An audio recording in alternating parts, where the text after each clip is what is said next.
আসসালামু আলাইকুম ওয়া রাহমাতুল্লাহ ওয়া বারাকাতুহু। পরম করুণাময় আল্লাহর নামে শুরু করছি, যিনি আমাদেরকে সৃষ্টি করেছেন।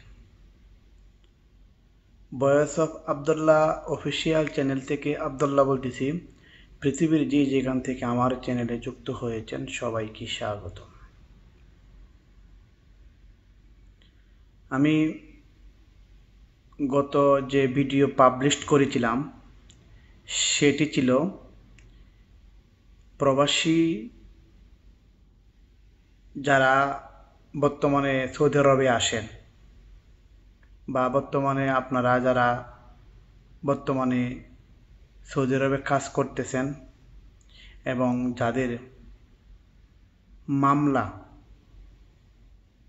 কিভাবে সৌদি আরবে হতে পারে তার নমুনা ধারাবাহিকতায় আমি 4 নাম্বার এপিসোড আপনাদের জন্য নিয়ে আসলাম।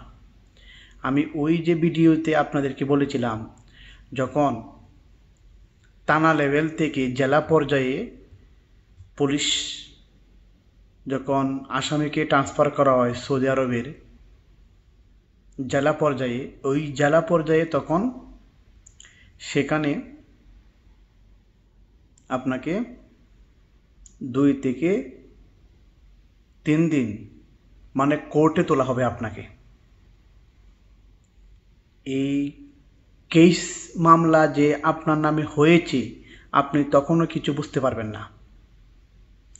যখন আপনাকে কোর্টে তোলা হবে তখন কোর্টে তোলার পরে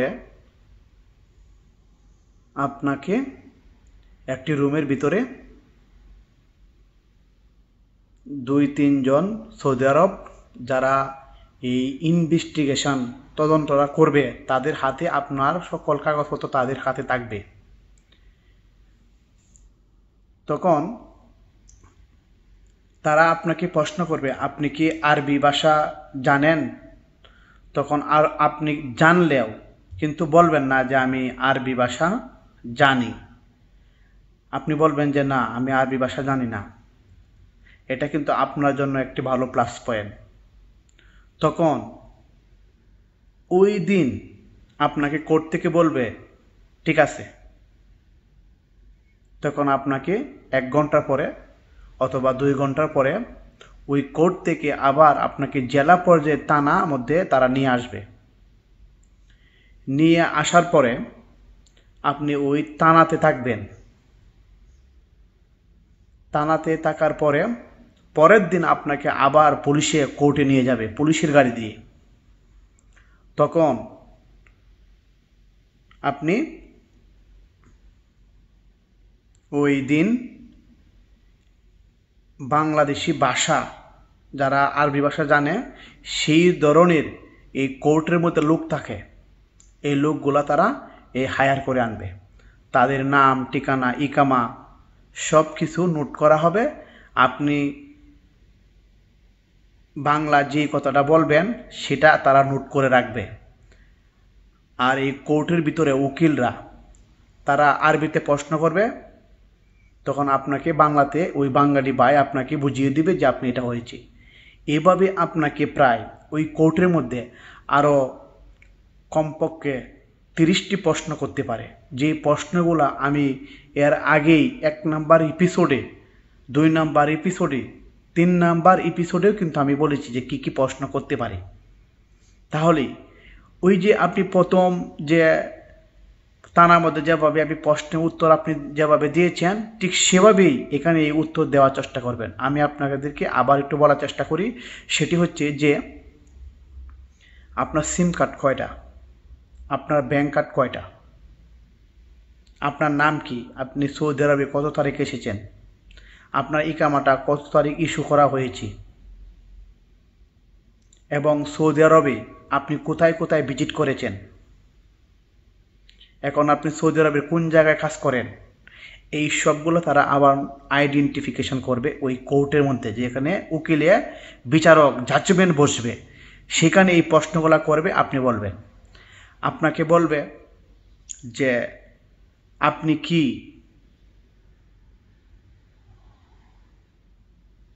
কোনো জায়গাতে কোনো মানুষের সাথে একজ্যাক্টলি আপনি চলাফেরা করেছেন কিনা। এটি মূলত যে কেস সংক্রান্ত যে প্রবলেম, এটা হচ্ছে ব্যাংক প্রবলেম। যাদের নামে একাধিক ব্যাংক অ্যাকাউন্ট আছে, অধিক ট্রানজ্যাকশান লেনদেন হয়, অজানা আপনি জানেন না আপনার নামে একটি ব্যাংক কার্ড তৈরি করা হয়েছে, এই ব্যাংকে লেনদেন অনেকগুলা ট্রানজ্যাকশান হচ্ছে, সেই প্রেক্ষিতে এই মামলাটি পুলিশ বাদী হয়ে অথবা গভর্নমেন্টের রুল অনুযায়ী আপনার নামে এই মামলাটি করিয়াছে, আপনাকে দোষী সাব্যস্ত করার জন্য আপনাকে প্রমাণ করতে হবে যে আপনি কোন পর্যায়ে আছেন। তখন আপনাকে বলবে আপনি কি ওই জায়গার মধ্যে গিয়েছিলেন, তখন আপনি বলবেন যে না, যেখানে সমস্যাটি হয়েছে তারা তো দেখতে পাচ্ছি যে এখানে সমস্যাটি হয়েছে। তখন আপনি বলবেন যে না, আমি কিন্তু জানি না, আমি ওই জায়গার মধ্যে কখনো যাই নাই।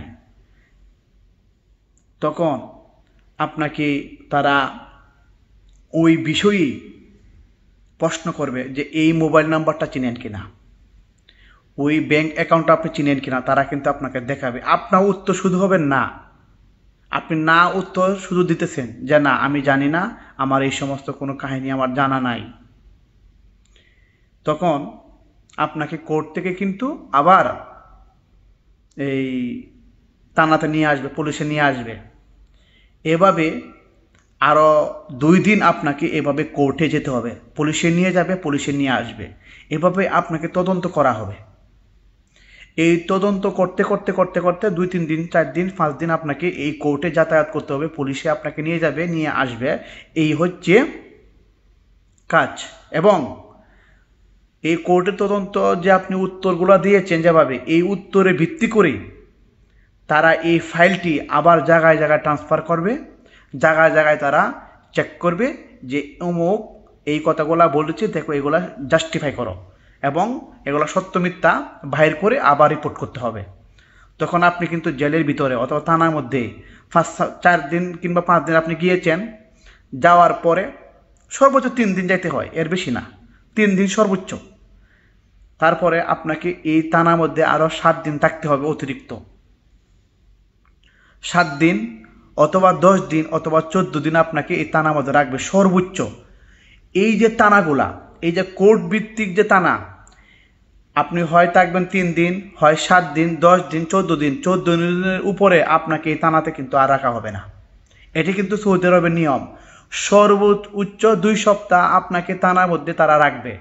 রাখার পরে ইনভেস্টিগেশন করার কমপ্লিট করার পরে আপনাকে আবার তারা একটি পেপারে দস্তখত দিয়ে তারা বলবে আপনি আবার কাজে চলে যান। তখন আপনাকে আবার ছেড়ে দিবে পুলিশে ছেড়ে দেওয়ার পরে আপনি কিন্তু আবার কাজে চলে যাবেন। কাজে চলে যাওয়ার পরে আপনার কোম্পানিকে বলবেন আমি যে 14 দিন অথবা 10 দিন আমি জেল হাজতে ছিলাম, আমার এই হয়েছে, আপনি সব কিছু বলবেন। বলার পর তারা বলবে ওকে। তাদেরকে আপনি জাস্ট ইনফর্ম করবেন, তারা কিন্তু আপনাকে কোনো সুযোগ সুবিধা করবে না, কিন্তু আপনাকে ইনফর্ম করতে হবে। এবং যেই কোম্পানিতে কাজ করবেন সেখানেও আপনাকে ইনফর্ম করতে হবে।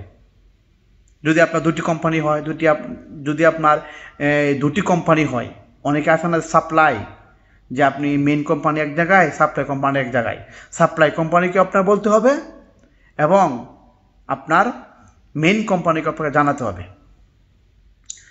তারপর আপনি এভাবে আপনি তো আসলেন, আসার পরে আপনি চিন্তা করবেন যে আমাকে কেন এই প্রশ্নগুলো করা হলো, আমাকে এই প্রশ্নগুলোর কারণ কি। তখনও কিন্তু আপনি বুঝবেন না। তখন আপনি এই জেল থেকে আসার পরে বা থানা থেকে আসার পরে আপনি দেখবেন যে আপনার নামে আফসের অ্যাকাউন্টে আপনার নামে মামলা দেওয়া হয়েছে। কথাটা কি বুঝতে পারছেন? তাহলে আপনাকে এই আফসের চেক করে এখানে বিস্তারিত লেখা আছে, তখন লেখা থাকবে আপনি এই সৌদি আরব থেকে আপনি বাংলাদেশি বা পৃথিবীর কোথাও আপনি যেতে পারবেন না, আপনাকে নিষেধাজ্ঞা দেওয়া হয়েছে। এই আফসের মধ্যে সব কিছু লেখা থাকবে, কোথায় মামলাটা হয়েছে, কে মামলা করেছে, এই পরিবেশ কিন্তু এখানে চলবে। আচ্ছা, এটি আফসের মধ্যে এই পরিবেশ। এবং আরেকটি বিষয় আছে যে নাজিস, যেহেতু আপনাকে কোর্টে ওঠানো হয়েছে, এই নাজিস আপনার আইডি দিয়ে প্রবেশ করবেন, আপনার মোবাইল নাম্বার দিয়ে প্রবেশ করবেন। এই নাজিসের মধ্যে আপনার সকল ডকুমেন্ট ওই যে পুলিশ হেডকোয়ার্টার থেকে বা যাদের মাধ্যমে এই কেসটা হয়েছে, যারা এই তদন্ত করতেছে, তারা এই নাজিস প্রোফাইলের মধ্যে সকল কিছু আপলোড করে রেখেছি। কখন কি হচ্ছে না হচ্ছে, কখন কি হবে, তখন এখানে সব কিছু লেখা থাকবে। আজ এই পর্যন্তই বলার চেষ্টা করলাম। আপনাদের যদি কোনো উপকারে আসে তাহলে এই ভিডিওটি শেয়ার করে দিবেন, সবাইকে জানার জন্য বলার চেষ্টা করবেন। আজ আমি আপনাদের মাঝ থেকে বিদায় নিচ্ছি। দেখা হবে পরের কোনো একটি এপিসোডে। আসসালামু আলাইকুম ওয়া রাহমাতুল্লাহি ওয়া বারাকাতুহু।